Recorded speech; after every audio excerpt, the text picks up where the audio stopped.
এখন যাওয়া যাক মির্জা মার্কেট থেকে মানিকদি গোস্ত বাজারের দিকে।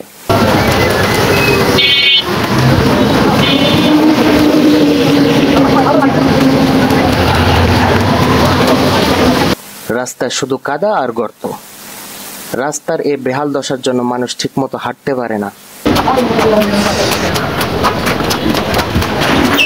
পথচারীরা বাসের সাঁকোতে ঝুলে ঝুলে চলছে বলে মনে হয়।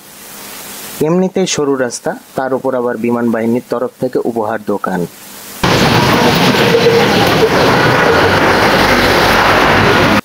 কাদা আর গর্তে ভরা রাস্তায় যাতায়াত জনগণের জন্য ভোগান্তিময়।